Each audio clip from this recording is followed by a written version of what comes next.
Hello students, I hope you all are fine and also you are studying at your home. So students, we were doing the chapter number 1 of class 9 science, that is matter in our surroundings. And today we will start with the new topic, that is evaporation. And in today's class we will study about the evaporation and the factors affecting evaporation. So what is evaporation? Let's understand this. So the process of a liquid changing into vapors, right? So in this process the liquid will change into vapors and even below its boiling point is called evaporation. The process in which the liquid will change to the vapor state below its boiling point is called evaporation. And when we are talking about boiling, then the process in which liquid changes into vapor by achieving its boiling point. So that will be the boiling. But when the liquid is changing into vapors without achieving boiling point, that process is called evaporation. Right? So whatever be the temperature at which evaporation takes place, the latent heat of vaporization must be supplied whenever a liquid changes into vapor. So in our previous class, I have explained you about the latent heat of vaporization.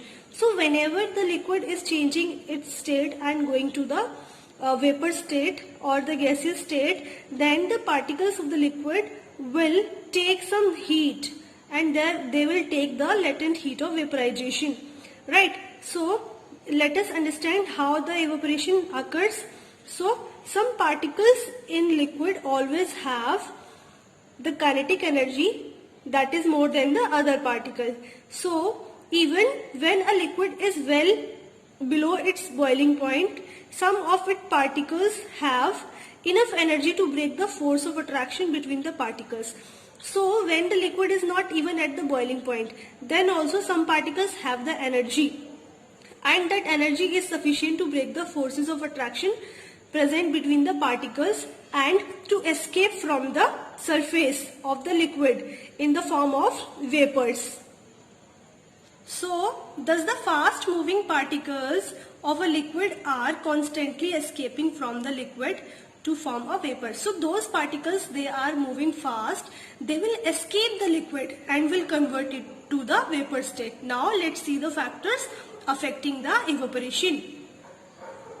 So first factor is temperature, second is surface area, third is humidity, and the fourth factor is wind speed. So let's read about all the factors one by one. The first is temperature.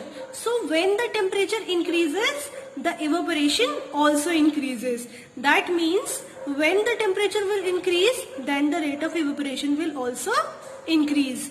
And let's know why it is happening. So when the temperature of liquid is increased by heating it, the more of particles of liquid get enough energy to go into the vapor state. So when the temperature is increasing, then the more particles are gaining energy and are going to the vapor state. So this will increase the rate of evaporation also. So rate of evaporation can be increased by increasing the temperature or by providing the heat. Now the second factor is surface area. So as the surface area will increase, the rate of evaporation will also increase. Why? Because when the surface area will increase, the particles of the water have more space to escape from the liquid. So this gives the particles of water a greater chance of escaping from the liquid. So when we are increasing the surface area, then the particles of liquid are getting more chance to escape from the liquid. Now let's see the another factor, that is humidity of air. So let us understand first what is humidity. So humidity means the amount of water vapors present in air. That means air also has the water in the form of vapors. So that is called humidity. So when the humidity is large or when the humidity is more, then the rate of evaporation will be less. and when the humidity will be less, then the rate of evaporation will be fast. Okay. The next factor is wind speed. So the rate of evaporation of liquid increase with the increasing wind speed. So as the wind speed will increase, the rate of evaporation will also increase, because the particles of water vapors move away with the wind. So as the particles of the water or of the vapors will come in the air, and when the wind speed is more, then these particles will move away fast, right? So that's all about evaporation. Let's revise once more. So evaporation is the process in which liquid changes into vapors without reaching to the boiling point. Now let's see the factors affecting evaporation. First is temperature. As the temperature will increase, the rate of evaporation will also increase. Second factor is surface area. As the surface area will increase, the evaporation will also increase. The third factor is humidity. As the humidity will increase, the rate of evaporation will decrease. And here only with the humidity, the rate of evaporation will decrease. Next, the fourth factor is wind speed. As the wind speed will increase, again the rate of evaporation will increase. Now let's see the cooling caused by the evaporation. So evaporation causes the cooling. How?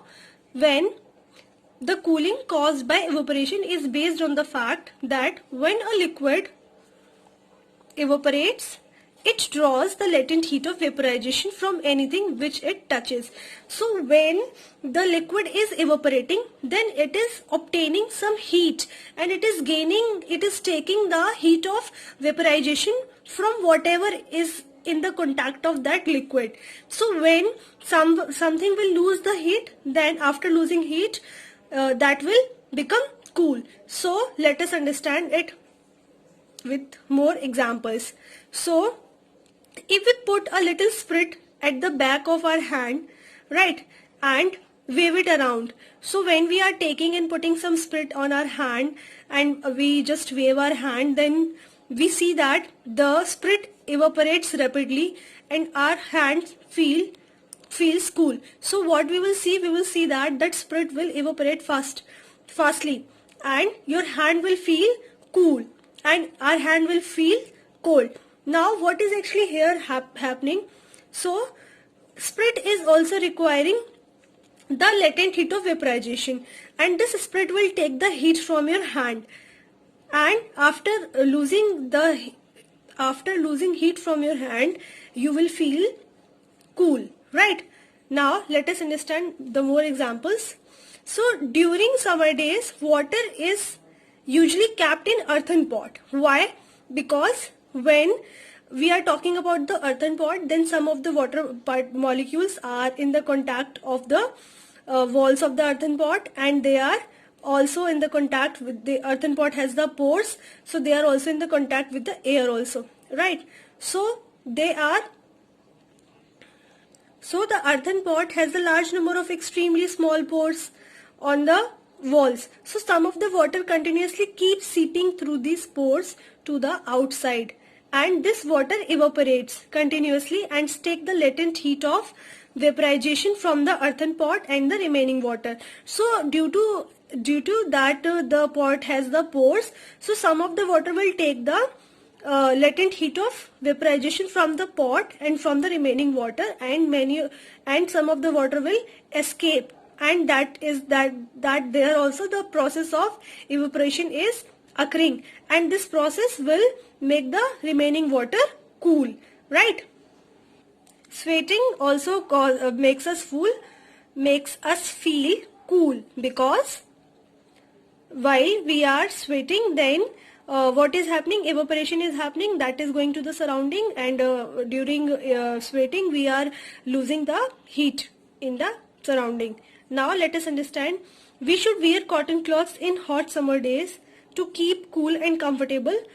Why? Because we get a lot of sweat on our body in hot summer days. We get the lot of sweat, right? Now cotton is a good absorber of water, and cotton is what? Good absorber of water. So it absorbs the sweat from our body. So cotton will absorb the sweat from your body and exposes it to the air, and it will the cotton will expose it to the air, and the evaporation of this sweat cools our body, and when the cotton will expose the sweat to the air, then it will cause the evaporation, and the evaporation will cause the cooling, right? So that's all about the cooling caused by the evaporation. Now let us go to the new topic, that is 2 more states of matter.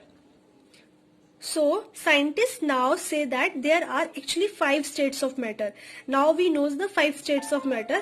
They are first solid, second liquid, third gas, fourth plasma, and fifth is Bose-Einstein condensate, right? So they all are the 5 states of the matter. Now let's know about the plasma. So plasma is a mixture of free electrons and ions, and plasma is considered to be as a 4th state of matter. We consider it as a 4th state of matter, and plasma occurs naturally in stars. So where the plasma occurs? In stars, right? The sun and the other stars glow because of the presence of plasma in them. So whatever the stars or the sun is glowing, that is due to the plasma present in them.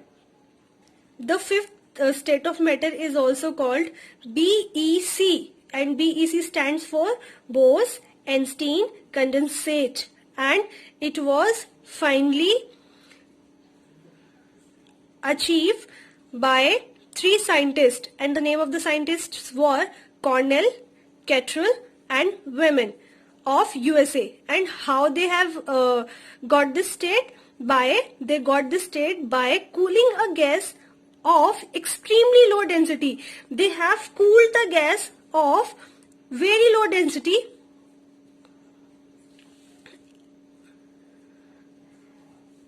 and to the super low temperature, and they have decreased the temperature very low, and after that they have got the 5th state of matter, that is BEC. So students, after understanding today's topic, let's check out our knowledge by looking some questions. Here are the questions for you.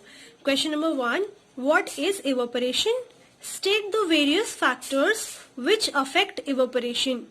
Question number 2. Why does evaporation cool a liquid? And the question number 3. What type of clothes should we wear in summer? Why? So students, that's all about today's class. I hope the content is clear to you. Very soon I'll come with the new content. Till then, all of you take care and bye bye.